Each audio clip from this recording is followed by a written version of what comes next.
예, 다이슈 세 번째 시간입니다. 네, 나라살림연구소 정창수입니다. 예, 저는 나라살림연구소 수석연구위원 손종필입니다. 오늘 세 번째 시간에서는 이번 주에 있었던 세 가지 좀 알아보려고 합니다. 첫 번째는 오늘 발표했었던 기재부에서 발표한 10월달 국세 수입 현황에 대한 내용이고요. 두 번째는 지난 10월 26일 국회에서 의결되었었던 지방제조법 개정 중에서 이제 지방채 발행 영역 확대에 대한 얘기가 좀 알아보도록 할 거고, 세 번째는 어제 발표됐었던 상하수도 분야 국고 보조사업 추진 실태 감사원에서 감사보고 감사했던 내용을 간략하게 좀 살펴보도록 하겠습니다. 예, 첫 번째입니다. 10월 국세 수입 현황이 오늘 발표됐는데요. 요거는 이제 10월 달에 10월 말일 날 발표하지만 이거는 9월 말 기준 현황을 이번 달에 발표를 하고 있습니다.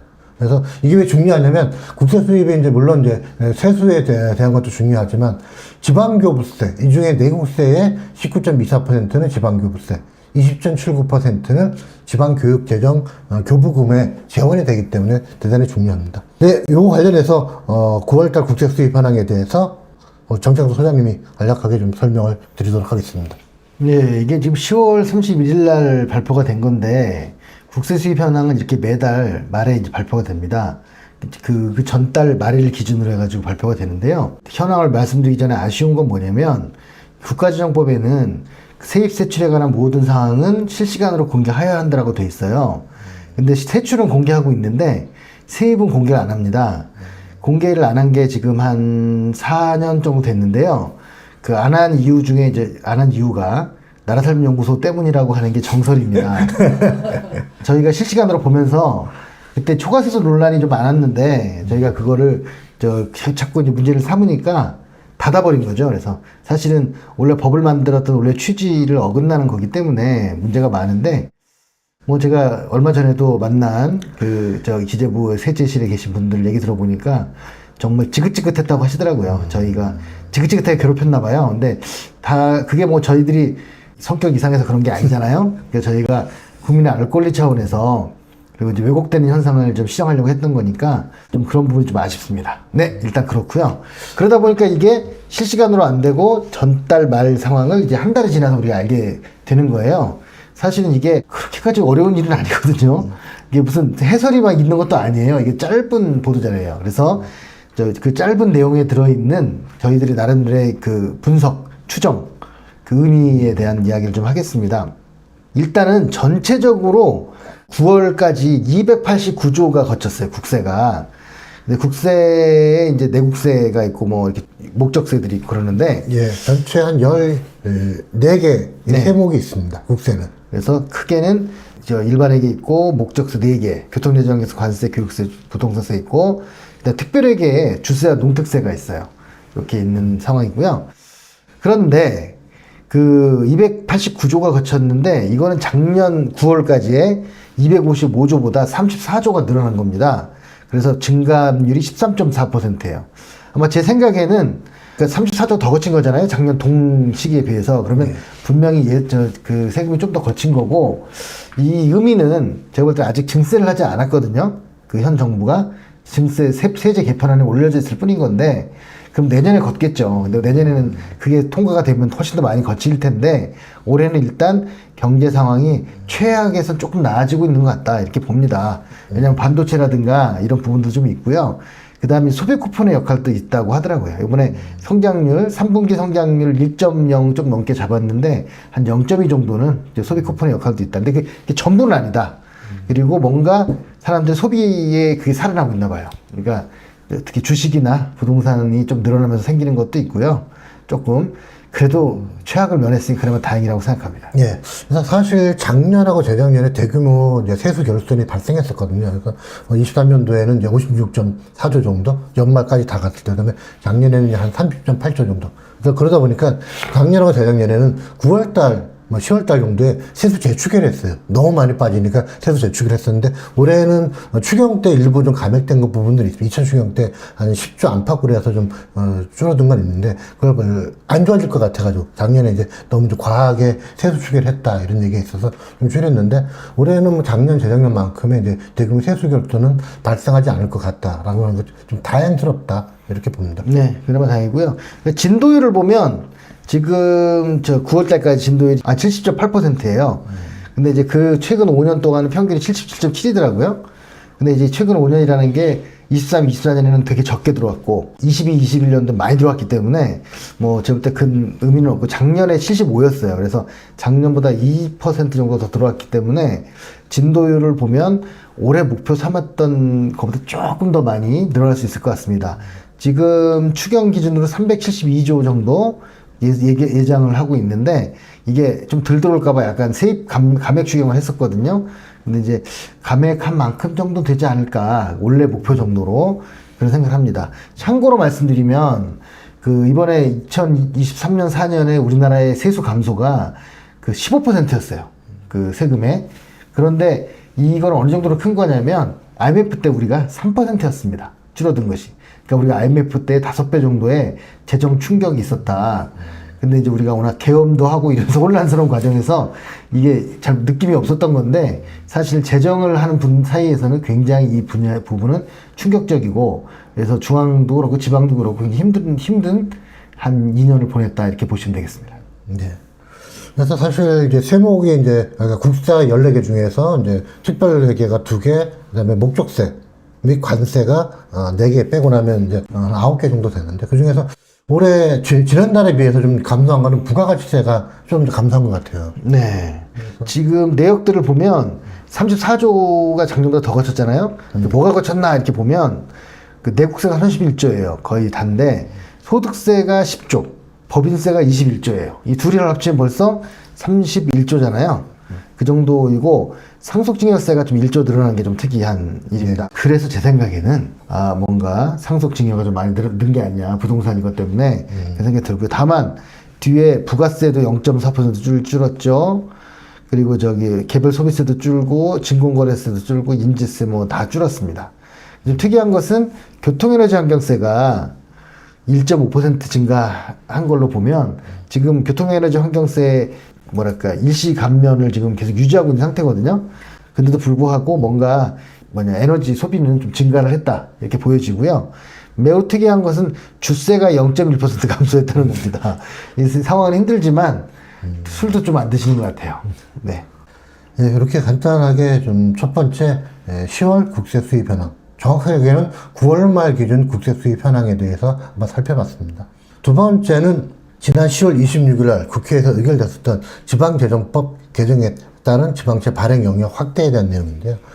근데 그동안에 이제 지방채 발행은 어떻게 할 수 있냐라고 해서 이제 첫 번째는 공유재산 조성 등 재정 투자 사업과 그에 직접적으로 수반되는 경비의 충당. 두 번째는 해해 예방 및 복구 사업. 세 번째는 천재지변으로 발생한 예측할 수 없던 세입 결함의 보전. 그다음에 네 번째가 먼저 지방채의 차환.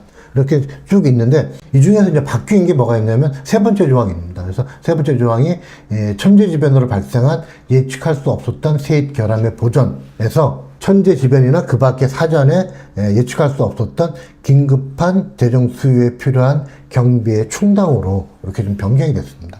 요거에 대해서 의미에 대해서 우리 한번 소장님이 간략하게 좀 짚어주시죠. 예, 그래서 지방채 발행 같은 경우에는 특별한 목적이 분명한 사안 1번, 그리고 재해 예방, 천재지변 뭐 이런 것들이 주로 목적이었어요. 근데 이게 지금 이제 아마 이번에 이제 세수 감소 때문에 지방자치단체들이 좀 힘들어지다 보니까 사전에 예측할 수 없었던 이라는 말을 집어넣은 것 같아요.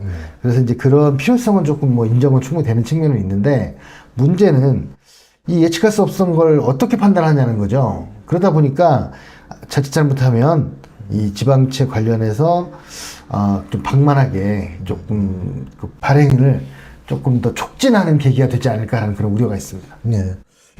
사실 한편 이제 그런 우려도 있지만 다른 한편으로는 이제 재정 운영에서의 탄력성, 유연성을 좀 줄 수 있다는 장점도 있는데 사실 정부에서는 지방 재정 위기 단체 지정제도라고 하는 것들을 운영하고 있잖아요. 그래서 예산 대비 채무 비율이 뭐 25%가 넘어가면은 주의단체로 지정됐는데 사실 우리나라에서 주의단체로 지정됐던 경우는 그 10년 전이죠. 그 당시에 이제 부산, 대구, 인천, 태백시 네 군데가 좀 지정됐었던 이제 사례들이 있는데 그 외에는 거의 이제 유명무실해졌던 거지만 지금 사실 지금 광역들 같은 경우에는 광역자치단체 같은 경우에는 거의 몇 군데가 20%를 이제 왔다 갔다 하는 데들이 좀 있고 그다음에 기초 같은 경우에도 올해 이미 좀 재정 상황이 안 좋다 보니까 지방채를 좀 발행했거나 내년도에 이제 지방채를 발행해서 재정 운영을 좀 하려고 하는 부분들이 있는데 지방채를 이제 과다하게 발행할 경우에 나타나는 가장 큰 우려가 미래 세대에게 이제 부담을 준다라고 하는 것들이 제일 크잖아요. 네. 이 부분에 대해서는 어떻게 생각하세요? 저는 미래 세대에 부담을 주는 것보다 현 세대에 부담을 주는 게 더 크다고 생각합니다. 왜냐면 미래 세대는 우리가 지금 뭐 인플레이션도 그렇고 화폐 가치 절하의 문제도 있기 때문에 부담이 줄어들어요, 오히려. 근데 지금 현재 세대에서는 이자를 내야 되기 때문에 그 이자에 대한 지급은 당장 우리가 뭔가 세금이나 뭐 이런 걸 이제 우리 다른 재정 지출 못하고 하는 거니까 그게 좀 문제라고 봅니다.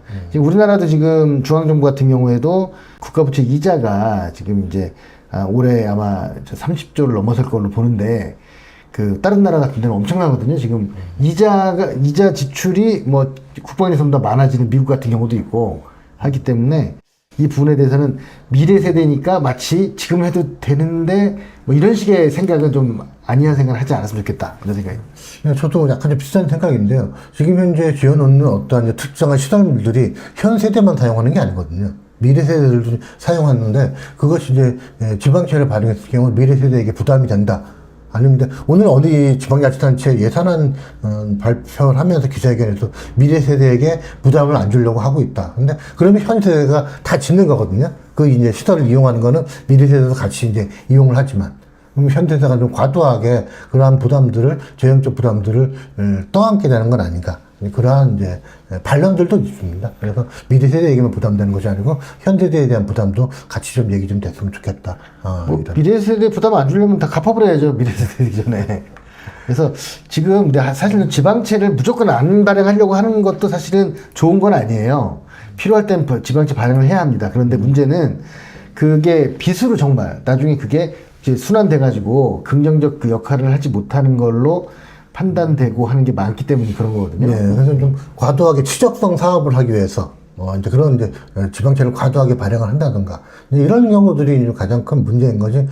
지금 재정이 어려울 때는 지방채 발행을 통해서 지역 경기 활성이나 이런 것들이 좀 필요한 부분들이 있다. 근데 우리는 너무 이제 지방채 발행 자체를 죄악시하는 부분에 대한 것들이 좀 너무 과도한 게 아닌가 이렇게 좀 생각을 합니다. 그리고 하나 더 나가서 솔직히 그런 것도 있어요.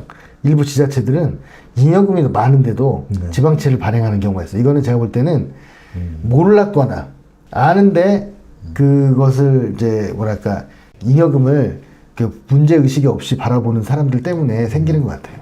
예, 좀 그래서 뭐 순세계 잉여금 이런 부분들이 좀 과도 여유 있음에도 불구하고 지방채 발행하는 것 이런 부분들은 좀 억제를 할 필요도 있지 않겠는가. 이렇게 좀 짚어봤고요. 그래서 10월 26일 날 언론에서도 몇 번 나왔습니다. 그래서 과도하게 많은 빚을 특히 뭐 이제 민생회복 쿠폰 발행하는 데 쓰려고 하는 거 아니냐. 그런 거는 사실 약간 좀 너무 억측에 가깝다라는 말씀을 좀 드리면서 이 주제는 좀 정리하겠습니다. 세 번째는 어제 이제 감사원에서 지방자치단체의 상하수 분야 국고 보조 사업에 대한 추진 실태 감사 보고 나왔는데 간략하게 문제점 몇 가지 좀 뽑은 것들을 우리 소장님이 소개하면 하도록 하겠습니다. 예, 그 공공 하수도 시설의 국고 부족은인데요. 이게 사실은 지금 우리 지자체에서 가장 돈을 많이 쓰는 게 뭐냐? 요즘 그러면 상하수도가 그 중에 톱으로 꽂히기 시작했습니다. 상하수도 쓰레기도 있겠지만 뭐 도로도 있고 뭐 있는데 이제 도로 같은 경우는 이제 많다는 생각이 사람들이 많이 들어서 많이 줄이고 있는 상태이고요. 상하수도 시설, 특히 하수도 시설인데 이게 일반 예산에도 쓰고 그리고 재난관리 기금에서도 쓰는데 국고보조로 이걸 지금 환경개선 특별회계로 해가지고 지금 주는 경우가 이제 많습니다. 제가 볼 때는 그거 일단 폐지된다고 생각하고요. 왜냐면 그냥 지방에 주고 지방이 알아서 하면 되는데 그걸 중앙이 굳이 해가지고 주니까 일단 집행이 안 돼요. 그리고 집행이 되더라도 지금 감사원이 지적한 것처럼 그 원인자 부담금 이런 걸 반영 안 하고 그냥 예산으로 해버리는 경우가 있고 그 다음에 그 개발행위나 뭐 이런 부분에 대해서도 이 뭔가 부담을 지우지 않는 것, 부실한 유지 관리, 뭐 그리고 사업의 부실, 뭐 그리고 관망 관리하는 이런 부분들이 문제가 되고 있다. 이제 그렇게 지금 지적되고 있습니다. 이제 그래서 이런 이제 상하수도 분야와 관련해서 이제 이런 어떤 문제들이 있는지 궁금하신 분들은 감사원 홈페이지 들어가면은 지금 이제 감사원 홈페이지가 드디어 열렸습니다. 들어가서 보시면은 좀 올라와 있습니다. 거기 들어가시면은 뭐 다양한 분야의 감사 결과들이 올라와 있으니까요. 특히 이제 지방자치단체나 국가, 중앙정부나 국가기관들이, 공공기관들이 하는 일에 대한 감사원들이 어떤 내용들을 감사하고 있고 어떤 문제들이 있는지 이런 걸 보고 싶으신 분들은 그 홈페이지 들어가셔가지고 다운받아 보시면은 그런 현실들이나 이런 것들을 좀 알 수 있을 것입니다. 저는 요게 이제 이 감사원은 원인자 부담금 반영 이 문제를 지금 얘기를 하는데요. 저는 그 원인자 부담금을 철저히 안 하는 그런 이 어떻게 보면 이완된 행정 그 분위기가 뭘로 가냐면 그 요금 현실화도 안 가고 있어요. 요금을 현실화 시켜야 되는데 이제 그전에는 뭐 이제 주민들이 반발한다 하지만 사실은 너무 싸기 때문에 반발하지 않거든요. 거기다가 또 무슨 공업 산단이라든가 이런 더 싸게 공급을 해요. 이 문제가 있고요. 세 번째는 이 보조금 중에 적지 않은 돈이 어디서 나오냐면 물리용 부담금에서 나옵니다. 그래서 4대강에 물리용 부담금을 내면 기금을 만들어서 지원을 하는데 이 지원을 할 때 사실은 문제가 뭡니까? 오염이 안 되게 하는 게 목적이잖아요. 그런데 오염을 하는 데가 있죠. 무슨 축사라든가 뭐 여러 가지 있잖아요. 그럼 그걸 점요인이라고 하는데 그 점요인에 대해서 아예 그러면 보상을 해주고 안 하게 하면 되는데 그 사람들을 그대로 두고 처리시설만 많이 만드는 거예요. 근데 처리시설 같은 경우에는 보조사업이니까 50% 정도 되고 뭐 하잖아요. 근데 운영비를 지원을 또 안 해요. 그러니까 지자체들이 이걸 시설할 때부터 조금 크게 강력한 의지가 없이 하고 근데 공돈으로 내려온다는 생각을 하니까 안 받을 수는 없고 뭐 이런 식으로 복잡한 문제가 얽혀 있습니다. 그래서 제 생각에는 명확하게 그 이렇게 원인자 부담금을 포함해서 물리용 부담금 같은 것도 좀 올릴 필요는 있는데 그것이 그 하류에 있는 서울시라든가 이런 주민들이 불만을 갖지 않도록 그러니까 이분들이 불만 갖는 건 많이 걷어가는 게 불만이 아니라 걷어간 돈을 어떻게 제대로 쓰고 있는 건가 하는 건데 물의 수질이 개선되지 않아요. 그럼 제대로 안 쓴 거잖아요. 그런데 시설은 계속 늘고 있고 오염의 원인에 대한 근본적인 대책 없이 시설만 많이 설치하는 것으로 해결하려고 하는 건 문제가 있다. 근데 그나마 그 시설조차도 이렇게 감사원 보고 것처럼 불합리하게 만들어지고 있다. 이게 문제라고 생각합니다. 네. 오늘 세 가지 좀 짚어봤습니다. 첫 번째는 10월 국세 수입 현황에 대해서 알아봤고요. 두 번째가 지방 재정법에 따른 그러니까 개정에 따른 지방채 발행 영역 확대 문제였고 세 번째는 감사원에서 발표한 상하수도 분야 국가보조사업 추진 실태에 대한 거였습니다. 예, 다음 시간에는 또 다른 주제로 다시 한번 여러분들 찾아뵙도록 하겠습니다. 감사합니다. 감사합니다.